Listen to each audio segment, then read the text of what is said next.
Welcome to the Opening Bell Report.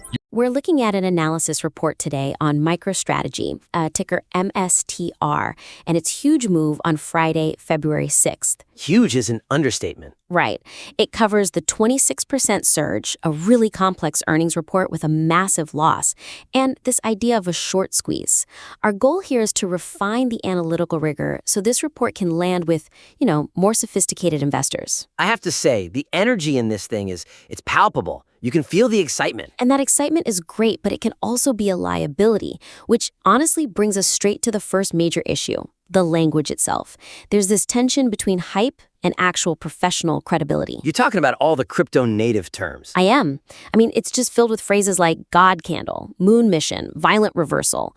Okay, but to be fair, if you're in that world, God candle is practically a technical term. It communicates the sheer force of the move in a way that, significant upward price movement just doesn't. It communicates the emotion, yes, but it absolutely kills the credibility. Just picture this. You're a portfolio manager, you're responsible for billions. You see a report explaining a 26% rally and the first header you read is MSTR to the moon. What do? I'd probably assume it was written by someone who's just trying to pump their own bags. You throw it in the trash. Exactly. There's real financial data buried in here, but the vernacular just totally undermines it. It makes the whole thing feel like a gamble, not an investment thesis. So what's the fix? Because the move was huge. It was violent. How do you capture that without sounding like a cheerleader on Reddit? We just need to shift the lexicon. We move it away from that Reddit-style hype and toward the language of market mechanics. You don't lose the impact, you just gain precision. So instead of God candle, which sounds like an act of God? Right. You use a term like high-volume momentum impulse. Okay, momentum impulse. It sounds more like physics. It is physics. It implies force, mass, and direction. Or you could use standard deviation breakout. That tells me, statistically, this was an outlier. That's useful. God candle is just, it's just noise. I see that. And I'm guessing moon mission is also on the chopping block? It'd have to be. Moon mission suggests like an infinite, frictionless upside. It's pure fantasy. You replace that with upside deviation potential or price target trajectory, something that implies you've actually done the math. Right, that you've calculated something instead of just pointing at the sky. Exactly. And there was one other phrase that jumped out, this idea of the stock waking up. Yeah, like it was a sleeping giant. People love to anthropomorphize the market, but stocks don't sleep, they don't wake up. So what's actually happening then? What's the mechanical explanation? It's volatility expansion. Simple as that. The stock was in a period of compression, of low volatility, and that energy had to be released. So you rewrite the wake-up call section to focus on that, explain the mechanics of volatility expansion. That shifts the whole frame from magic to math. From magic to math. I like that. And it feels like the perfect transition into the next big point, which is the earnings analysis. Because the way this report handles the financials feels a bit like a magic trick. A magic trick is a good way to put it. It notes that MSTR posted a net loss of $12.4 billion. Which is a staggering number. It's a huge number, but the report just kind of waves it away. It calls it accounting magic, and then says, and I'm quoting here, the market ignored the loss. Let's stop right there. Does the market ever really ignore a $12 billion loss? No, it can't. Even if the stock rallies, the market isn't ignoring the loss. It's just pricing it differently, right? Exactly. And by saying the market ignored it, the analyst is basically admitting they don't get why it rallied. Calling it accounting magic is just a cop-out. It trivializes the whole balance sheet. It suggests the numbers are fake, which they aren't. They're governed by very specific and kind of archaic rules. I do get the writer's frustration, though. The company is, by some measures, doing well. They're accumulating Bitcoin, but the P&L says they lost billions. It feels counterintuitive. So how do you explain that without getting totally bogged down? You have to get bogged down. That's the job, right? The magic is actually a very rigid set of rules about impairment. The report needs to use the right language, something like, digital asset hold to maturity accounting standards. Okay, so break that down for me. What should the report actually be saying? It needs to draw a really clear line between the two parts of the business. You've got the core software side, which the report says did about $123 million in revenue. That's stable, predictable cash flow. And then you have the Bitcoin treasury, the volatile part. Extremely volatile. And the accounting rules are, well, they're brutal. Under the current impairment rules, if Bitcoin's price drops even $1 below your cost basis at any point during the quarter, you have to write down the asset's value. Even if it recovers a day later? Even if it recovers an hour later. And here's the kicker. If the price goes back up, you can't write the value back up. Not until you sell. So that $12 billion loss is basically just a snapshot in time, a paper loss. It's a non-cash impairment charge. That's the key phrase. No actual cash left the company. The analysis has to explain this divergence. It has to show why the write-down happened. So instead of accounting magic, we should be using non-cash impairment due to legacy accounting standards. And then you connect that directly to the EPS. It was negative $42.93 per share. That looks just awful on a screen. It looks like a catastrophe. But a good analysis explains that this number is a function of rules that just haven't caught up to this kind of corporate treasury strategy. It isn't a trick, it's a regulatory lag. Explaining that shows you have commanded the details. You're telling the reader, I know this looks terrible, but here is the structural reason why we can look past it. That's so much more powerful than just saying ignore it. It respects the reader. It assumes they want to understand the why. And understanding that why leads us right into the next point, which is valuation. The report talks a lot about the correlation between Bitcoin and MSTR. Ah, yes, the leverage proxy argument. It says MSTR moves 2 to 3 times faster than Bitcoin, and it kind of treats that like it's a law of nature? Which is a really dangerous oversimplification. The report also mentions that the premium to NAV, the net asset value, is low right now, but it presents that multiplier as if it's a constant benefit, without explaining why that premium expands and contracts. That's a great point. I mean, if the premium is low, is that automatically a good thing? The report seems to imply that. Low premium means it has room to run. But does it? This is where the analysis needs way more nuance. That premium isn't just a number. It's a gauge of market sentiment.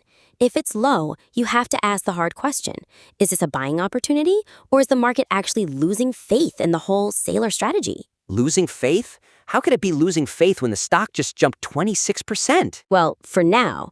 But that premium is the extra price people are willing to pay for MicroStrategy to basically be their Bitcoin ETF, but with leverage. If investors start to worry about that leverage or the strategy, that premium can just evaporate. And MSTR could fall even if Bitcoin's price stays completely flat. That is a risk that is completely absent from this report. Totally glossed over. So to fix it, the data section needs to stop treating the premium as this static thing and start treating it as a dynamic risk factor. Okay, so how do we make that concrete? The report has this table comparing a moon case and a risk case, but it feels, I don't know, pulled out of thin air. You have to do the math for the reader. The report says MSTR holds over 713,000 Bitcoin.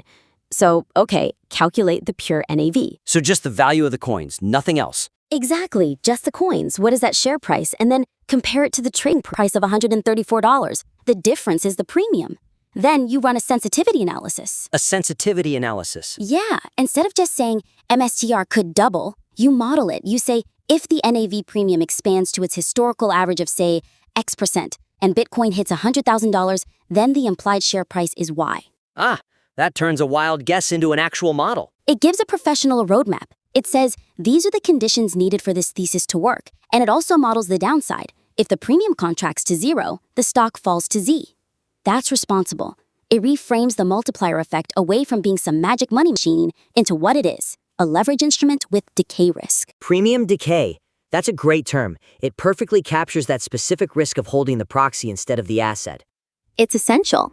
Okay, so that brings us to the final pillar of the report. And this is the most story-driven part of the whole piece, the short squeeze. The short squeeze? Everybody loves a good squeeze story. And the report is so confident, it says shorts were trapped and forced to panic buy. It paints a great picture, doesn't it? The bears are cornered, sweating, smashing the buy button. But did it actually happen? That's the problem. We have no idea. The report is operating on pure assumption. It sees a big green candle on huge volume and just assumes it must have been shorts covering. But 57 million shares traded hands. I mean, that's enormous volume. Doesn't that sort of prove it? Not on its own, no. High volume just means a lot of shares were bought and sold. It doesn't tell you who was doing the buying. Was it panic shorts covering, or was it new institutional money coming in to build a long position? The report just conflates the two. It assumes high volume equals short covering. which is a critical logical flaw. If you're going to claim a short squeeze, you have to bring the receipts. You need specific liquidity metrics. You can't just go by the vibe of the chart. So what are the receipts? What data is missing here? Well, first, you need the cost to borrow. If shorts are truly trapped, the cost to borrow shares should be spiking. The report doesn't mention it. You also need to show the short interest as a percentage of float and the short ratio before the big move happened. Right, if short interest was actually low going into that day, then the whole narrative falls apart. It completely collapses. It wasn't a squeeze. It was just aggressive buying. And knowing which one it is critical. A squeeze is a temporary violent burst of buying. Once the shorts are out, that bid is gone. Institutional accumulation is a sustained bid. One is a pop, the other could be a new trend. That's a huge distinction. And we also need to analyze the volume profile of the day itself. Did most of that 57 million shares trade in the first hour? Suggesting a panic right at the open. Exactly. Or was it steady volume all day long? Because sustained volume looks a lot more like institutions carefully building a position, not shorts running for the exits. The report uses the phrase panic buy. I take it we're striking that from the record too. It's just too emotive. Unless you have level 2 order flow data showing a cascade of market buys, you can't prove it was panic. A much better, more professional term would be forced liquidation. Forced liquidation of leveraged short positions. Yes, it describes a mechanical market event. A margin call isn't an emotion, it's a contract being enforced. When you use that language, you sound like you understand the market's plumbing, not just the drama on the screen. It really seems like the through line for all of our feedback is moving from storytelling to mechanics. The report tells a great story, but the version we're talking about explains volatility expansion, premium sensitivity, and liquidity constraints. The story is for the tweet. The mechanics are for the thesis. And if you want this analysis to be taken seriously, to be respected, you have to explain the mechanics. You can still be bullish, you can still have a wild price target, but you have to show your work. It's the difference between, I think this horse will win because it looks fast, and I think this horse will win because its workout times are in the top percentile. That's a perfect analogy. Okay, let's wrap this up and lay out the action plan. We've hit on 4 key areas to elevate this report from a really energetic blog post to a professional piece of research. First was tone. Right. Cut the hype, no more God candles. Shift to technical, precise language like standard deviation breakouts and momentum impulses. Write for a peer, not a fan. Second, the earnings analysis. Yeah, we have to drop the accounting magic language. Instead, we educate the reader on the specific impairment rules that cause that huge disconnect between revenue and net income. We explain the why behind the $12 billion loss. Third, the NAV premium. We have to quantify that risk. We need to stop treating the multiplier as a guarantee and start framing the premium to NAV as a sentiment gauge with real decay risk. And we need to add a sensitivity analysis. And last, the short squeeze. We demand data. Back up the story with actual liquidity metrics, cost to borrow, short interest, and analyze the volume profile to prove whether it was a squeeze or just institutional accumulation. It sounds like a big rewrite, but it honestly transforms this from something that's just fun to read into a tool that's actually useful. That's the entire goal. So the action item is to take the analyst verdict section and rewrite it through these 4 lenses. Don't just tell us what you think will happen. Show us the mechanics of how it could happen and the risks of why it might not. Create a piece for a wealth manager, not just a momentum trader. I am really looking forward to seeing the next version of this. If they can keep that raw energy but layer in this kind of rigor, it'll be a killer report. I agree. The potential is absolutely there. Once you've made those changes, please do send it back in. We would love to see its evolution. Thanks for tuning in to the Don't forget to like, share, and subscribe for more.